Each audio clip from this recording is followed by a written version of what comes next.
plan for Dak today? Will he be in the rehab group with the quarterback school? Dak Prescott will be in the rehab group to start off with, but then he'll go through quarterback school, and he will do some light throwing at the end of practice. As you stand here right now, Cooper is starting Sunday against the Eagles. We are preparing for Cooper to start against the Eagles. Cooper Rush, Sunday night, NBC. Yet again, starting for the Cowboys. He is 4-0 this year, 5-0 for his career as the starter in place of Dak Prescott. And the Cowboys are winning. And we know it's not Cooper Rush playing like the brothers of Cooper Manning. We know that it's a total team effort, but they're still winning. They're winning. And they have found this sweet spot where they can keep riding this current formula while Dak Prescott gets back to 100%. And it's clear, Chris, he's not 100%. And I think if he's not going to play this weekend, just wait until after the bye. Bears and Lions on tap. They can beat the Bears and Lions with Cooper Rush. Kick it through until week 10 when you go to Green Bay, and then presumably you've got Dak Prescott at 100%. Well, I don't totally disagree with you there. You're right. I mean, it's the big thing is just why rush it? Why? And if we're just starting to throw, and Jerry Jones makes, hey, grip, he's made comments about the grips is going to be the thing we got to look at, and he's got to be able to really spin it. That tells me he can't really spin it right now, so that he's not there yet. And again, they're going to need him, as we've talked about a lot. Yeah, Cooper Rush has done a very good job. There's no doubt about it. But he's just a part of a rolling, high-functioning machine right now in Dallas. And when the guy's open, he's hitting them. He's not doing anything above and beyond that. And, that's fine. He doesn't have to. But at some point, they're going to need a quarterback that can do something beyond that and above and beyond that. And that's where Dak Prescott will come and play. But yeah, they're going to be able, the way their team is, they're going to be able to compete with anybody at quarterback, because you can't overmatch them up front. They got playmakers, they got speed, and their defense, Mike, this is where I can't wait to watch it this weekend. And I know we're watching Cooper Rush and all that, but I mean, I want to see how good. I know the Dallas defense is good, right? We know it's top 5-ish, and I don't think it's going to leave there, top 5-ish, top 10-ish. But I'm getting to the verge, like, are we watching like maybe the 2015 Broncos, where they can't even, offense is just average, but the defense scores a touchdown and sets up a short field every game, like the Jacksonville Jaguars of 2017, where it's just going to be like, every game they score a touchdown, or at least give the offense the ball at the 10-yard line. I mean, that's what we're on the verge of with Dallas, where I'm very excited to see them match up against this Eagles offense this weekend. We spent some time talking about Odell Beckham Jr. Also, last segment, we had the draft yesterday of the teams we'd like to see sign him, and the Cowboys were one of the ones I picked, and that could goose the offense in Dallas a little bit when Dak comes back, and maybe the planets line up in December, and he ends up wearing that blue star on the side of his helmet. Let's have a listen to both Micah Parson and Trayvon Diggs, two of the key defensive players in Dallas, on Jalen Hurts and the rest of the Philadelphia offense. They really don't have a weakness. I think they have 3 really good receivers. They got a great group of backs. They got a quarterback who's been pretty phenomenal this year in terms of continuing plays, making big plays. He made a big jump from last year. It's a big challenge. We played some really good offenses, so, I think we up to it. We just got to go out there and fight.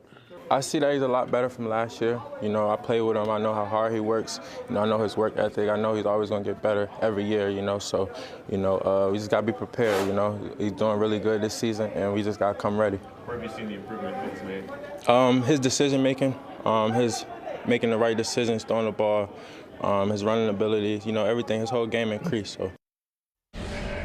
And Trayvon Diggs is absolutely right. Jalen Hurts, I believe, becoming a franchise quarterback before our eyes. Now, is it because he's got phenomenal help around him, coupled with a great defense?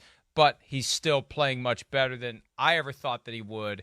And hopefully this has shut down the ongoing, never-ending quest by the Eagles to upgrade over Jalen Hurts. And they're going to have to upgrade whether they're thinking about paying him after the season, the way that he's been playing this year and the way the team is going. So we'll see. This is going to be a hell of a test. Yeah, it is. I've gone back and forth on who I like in this one. We'll make our picks in the Joint Mega Picks podcast later today. We'll be locked and loaded for Sunday Night Football. Chris will reserve the right to change his pick come Sunday night. Maybe he will, maybe he won't. I never have. This one, I know, but you've thought about it. I did. You've been tempted. That Kansas City one, because of the Tampa Bay Buccaneers, down in Miami in practice all week. That was the first time ever I was very tempted to pulling the change and pulling the change, pull the ripcord there. We've still got some time, though, to make our final decision, and this one isn't going to be easy. It's not going to be easy for Jason Peters either. He's going to hear it from the Eagles fans. He had some choice things to say about the Cowboys when he was with the Eagles. He had some things to say about Eagles fans yesterday. Now, this isn't the unrated NSFW version of what Peters said. Apparently, that was not posted by the Cowboys on their website. But here's a little bit what Peters had to say yesterday about playing the Eagles back in Philly. Just keep your blinders on. Put the earplugs in because the crowd gonna be in it. They're gonna be blurting out all kind of crazy stuff at you. Might even be throwing stuff. So just gotta trust your preparation during the week and keep your blinders, keep your head down, and just go play ball. Not really. Them fans they so wild. They might go to throwing stuff at me. So I'm not expecting nothing worse than them throwing stuff at me. Keep your helmet on. Keep your helmet on. That was the advice that Jack Lambert once gave Tony Dungy when the Steelers were playing the Browns in Cleveland. Keep your helmet on no matter what. And Tony tells a great story about it because something happened with Jack Lambert during the game, and he actually had his helmet off, and he was swinging it at Browns players. They got into a fight, right? And he got ejected, and Coach Dungy said to Lambert, "Hey, I thought you said keep your helmet on." That's great. But yeah, Jason Peters, unless don't swing, we don't condone swinging the helmet, so I'm not even going to make that crack. Just keep your helmet on. Yeah. In Philadelphia, probably good advice for any member of any opposing team, especially if you've played for the Eagles, and it doesn't matter why or how you left. Poor Jalen Reagor. He was a failure there, and they fired him, and he still got booed that Monday night that he was back with the Vikings. Every time he was on the field for Minnesota, he got booed relentlessly, as if he pulled, a TO and forced his way out of town. Yeah, I know. Well, the Philly fans are awesome. I mean, they're as passionate as it gets. It's one of the more interesting experiences you can ever be a part of in the NFL when you go to a game in Philadelphia. It is. I mean, they're passionate, they're brutal. They'll say a lot of creative, crazy things, and they can be very mean as well. And you do have to keep your head on a swivel. There's no doubt about that. But yeah, they did not boo Doug Peterson. No, I have to acknowledge that. Well, and they gave him a standing ovation. That's where I was going to go with Jason Peters. Like, he's the best left tackle in the history of their organization, right? I mean, he was a huge part of them winning the Super Bowl. I just can't imagine them being too angry at him. Yeah, they parted ways.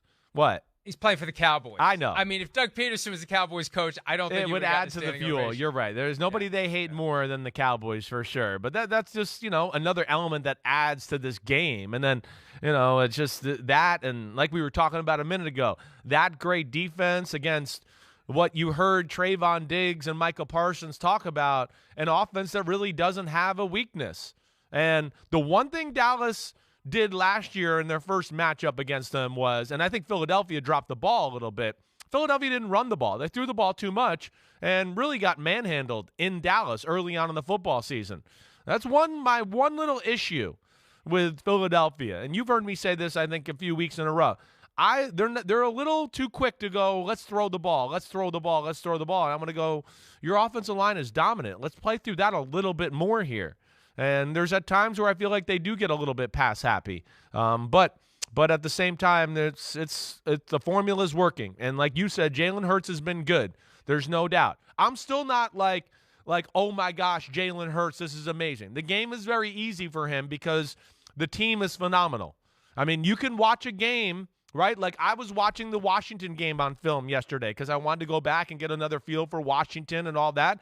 And I went there and his stats were good. But you watch the game and you go, I don't know if he really threw one big-time NFL pass the whole game. He threw 4 jump balls where his guys went up and made unbelievable catches and got it. And then he threw a bunch of screens.